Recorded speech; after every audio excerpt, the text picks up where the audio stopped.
Guhaye ikaze kw'ishuri Plus, sinzi niba nawe warigeze kubyumva ariko ni kenshi hagiye humvikana imvugo yumvikanisha ko umuntu akoresha 10% gusa by'ubwonko bwe. Gusa icyo nakubwira hano ni uko ibyo ngibyo ari ukubeshya, nta kuri na guto bifite, n'igihuha cyagiye gituruka ahantu hatandukanye by'umwihariko muri filime za Hollywood. Nka filime ya Limitless and Lucy, muri izi filime abakinamo barya ibinini kugira ngo bibafashe gukoresha ubwonko bwabo ijana. Mu by'ukuri ni filime ziryoheye amaso ariko zirimo kubeshya cyane, by'umwihariko muri iyo filime bavuga ko umuntu ashobora gukoresha ubwonko bwe ijana mu gihe cy'umunsi wose ariko adashobora gukoresha ubwonko bwe ijana mu gihe kimwe. Kugira ngo twese turabizi ko ubwonko ari ikintu kirimo amayobera menshi cyane kandi kugeza na n'ubu nta muntu urabasha kubwiga neza ngo amenye uko bukora neza ijana.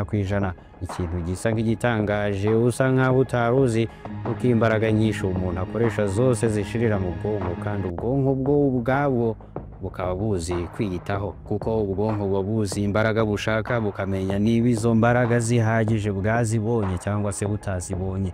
Iyo ubonye budafite imbaraga zihagije ijana muri bwo, bugerageza gukoresha 30% cyangwa hejuru yaho gato cyangwa se no hasi gato. Uzarebe nk'iyo wamenyereye gukorera ahantu runaka, niyo haba ari mu gicuku cy'umwijima ukaba wakomeza akazi kawe nta kibazo. Mu by'ukuri izo ni imbaraga z'ubwonko. Ubwonko bugerageza kurema akamenyero muri bwo kugira ngo bworohererwe kuba bwakoresha imbaraga nkeya.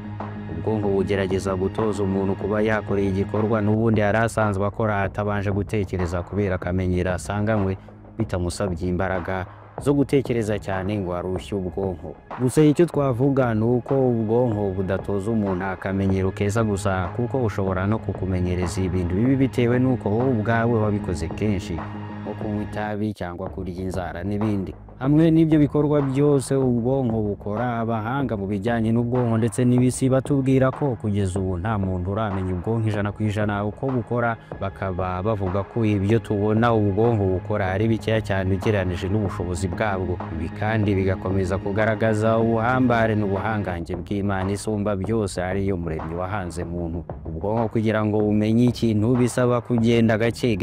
Iyo umuntu ashaka kuba professeur, ni ngombwa ko ahera mu kiburamwaka kugira ngo agende yiga gake akantu ku kandi, maze akamenyereza ubwonko bwe bikageraho akamenyera kwakira ibintu binini bihambaye. Cyangwa nk'urugero, iyo umuntu ashaka kwiga gucuranga amanota y'umuziki agashaka kubyiga ijoro rimwe, ubwonko bwe ntabwo bushobora kubyakira kuko biba bimukomereye cyane rwose. Ariko iyo yatangiye gake buhoro yiga inota rimwe ku rindi, agera akabona bya bindi yabonaga nk'inzozi ari kubikora mu buryo bumworoheye, nko kunywa amazi, kubera kubimenyera ahereye ku byoroshye. Kubera ko ubwonko bumenyereye kwiga gutyo buhereye hasi kandi bukagenda gahoro. Kandi ibi ngibi bikora kuri buri kintu cyose. Urugero, nk'iyo ushaka kwiga gukina umukino wo kuri mudasobwa, iyo ugitangira umunsi wa mbere uwo mukino uba ukomereye cyane rwose, nubwo waba uri umuhanga bingana gute, biranga umukino ukakubera ingorabahizi. Ariko ukomeza kugenda ukina kenshi wimenyereza, ugeraho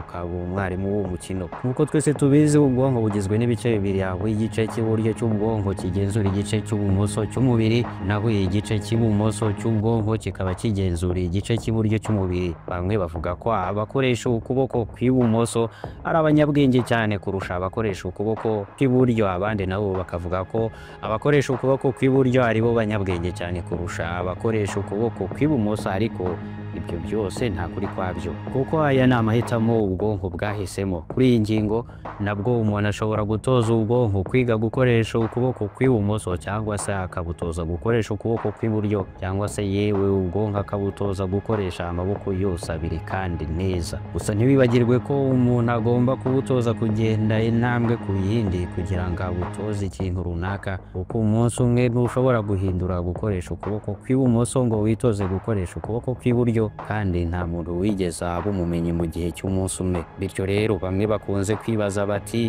ni gute twakoresha 100% ubushobozi bw'ubwonko bwacu, cyangwa se ni gute imitsi igera kuri miliyari 78 yose iba mu bwonko bw'umuntu yabasha gukora. Abahanga bavuga ko ibyo bidashoboka, ariko rimwe na rimwe hari igihe bisa nk'ibishoboka, kandi nabwo bikaba mu mafilime gusa. Abahanga bavuga ko uko utoza ubwonko kwiga ariko bugenda bugira imbaraga. Ushobora kuba urimo kwiga gutwara imodoka, ushobora kuba urimo kwiga gucuranga amanota y'umuziki, ibyo byose bibarwa nko gukoresha ubwonko siporo, bityo bigatuma bwaguka mu bushobozi bwabwo. Neza ni kimwe na kwa kundi iyo ubonye umuntu w'umusore ufite ibigango uhita wibwira ko yakoze siporo kugira ngo agere kuri ibyo bigango. N'ubwonko rero nabwo nuko bumeze, bisaba ko ubutoza kugira ngo imbaraga zabwo ziyongere, bityo ntuzigere na rimwe utuma ubwonko bwawe budakora cyane, bitazatuma ubushobozi bwabwo bugabanuka. Icyo gihe ubwonko buzaba ubunebwe, ubushobozi bwabwo bujya hasi cyane, bityo kwiga ikintu gishyashya kuri ngo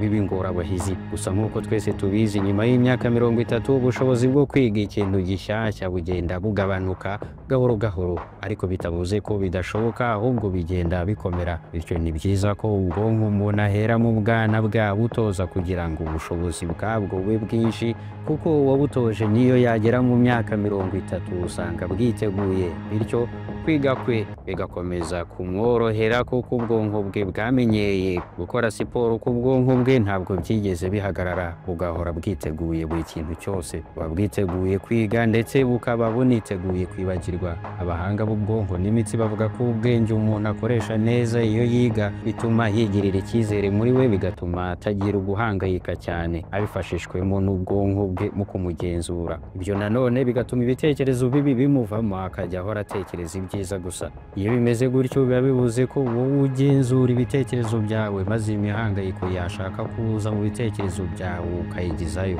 Bityo hano tumaze gusobanukirwa neza ko kugira ngo ubwonko bukore neza budafite ikibazo, biri mu maboko yacu ubwacu. Ntabwo bukora neza kubera imiti rwatsi cyangwa se ikindi kintu icyo ari cyo cyose, oya, ahubwo ni twebwe ubwacu tugomba kubugenzura neza kugira ngo bukore neza, biturutse ku myitozo tubuha buri munsi. Ariko nanone ntimutekereze ko kuba ubwonko bwanyu mwarabuhaye imyitozo ikomeye kandi myiza, ibyo bihita bituma mugira ubushobozi bwo gukora neza 100% ibintu mwize, cyangwa se ngo muhite mutangira gukora ibitangaza. Oya, suko bimeze. Izo ni inkuru zo mu mafilime gusa. Kugeza aha twamenye ko uko umuntu aha imyitozo ubwonko bwe neza, bituma arushaho kugira umusaruro mwiza ku bijyanye n'imikorere y'ubwonko bwe. Naho ubundi umuntu ntiyari yasobanukirwa byimazeyo imikorere y'ubwonko n'ubushobozi bwose bufite uko bwakabaye. Iyi video nayo twakoze hano yakuryohera.